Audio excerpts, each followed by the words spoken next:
তিতাবৰত ধন দাবী কৰি আৰক্ষীৰ জালত আৰটিআই কৰ্মী। তিতাবৰ ৰাইজৰ হাতত আটক প্ৰফুল্ল শইকীয়া নামৰ এজন তথাকথিত আৰটিআই কৰ্মী। দীৰ্ঘদিন ধৰি তিতাবৰ বিভিন্ন প্ৰতিষ্ঠান তথা সাধাৰণ ব্যৱসায়িক আইটিআই দাখিলৰ ভয় দেখুৱাই আহিছিল। অনৈতিকভাৱে ধন সংগ্ৰহ কৰি অহা গুৰুতৰ অভিযোগ উঠিছিল শইকীয়াৰ বিৰুদ্ধে। নিশা তিতাবৰ মেলামাটিৰ এটা ডেম্পৰ স্বত্বাধিকাৰীক আৰটিআই কৰাৰ ভাবুকি দিছিল। 20,000 টকা দাবী কৰিছিল তিতাবৰৰ বিৰিনা চায়কৰ প্ৰফুল্ল শইকীয়াই। উক্ত 20,000 টকা সংগ্ৰহ কৰিবলৈ অহাৰ সময়তে স্থানীয় ৰাইজে আটক কৰে। পৰৱৰ্তী সময়ত তিতাবৰ আৰক্ষীক গতাই দিয়া প্ৰফুল্ল শইকীয়া। ঘটনাটো তেওঁ আমাৰ মোৰ ভাইটিৰ নামত আৰটিআই মাৰিলে।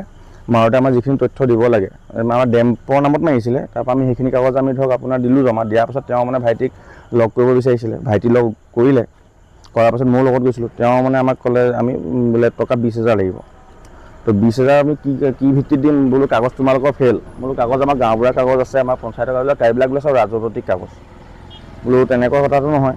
তো তেওঁ কৈছে যদি 20,000 টকা নিয়ে তোমালোকক মই বোলে কালি শিকাই দিম বোলে, তোমালোকৰ ডেম ধৰা তোমাক গোটেই ঘৰে চৰে চিজ কৰি দিম। তেতিয়া ভাইটি মই উপায় নাপাই পিনে আমি আৰু তেওঁক ধৰি পিনি যেনে তেনে গাড়ীত সোমোৱাই পিনে আনি আমাৰ এইফালে লৈ আহিলোঁ। ঘটনাটো আপোনাৰ অকণমান 500 মিটাৰ আঁতৰৰ কথা, বিশেষ দূৰ নহয়। তাৰপিছত আপোনাৰ আমি থানালৈ ফোন কৰিলোঁ, থানাক ফোন কৰি মাতিলোঁ। মাতি তেওঁক তালৈ লৈ গৈছে। তেওঁ আমাক বুলি তেওঁ যাক মন যায় তাকে আৰটিআই মাৰি থাকে। য'তে মন যায় ত'তে আৰটিআই মাৰি থাকে। মানুহজন বিৰিনা শেখৰ, তেওঁৰ নামটো প্ৰফুল্ল শইকীয়া। এনে কি ব্যৱসায় কৰে তেওঁ? তেওঁ এটা ব্যৱসায় এইটো আপোনাৰ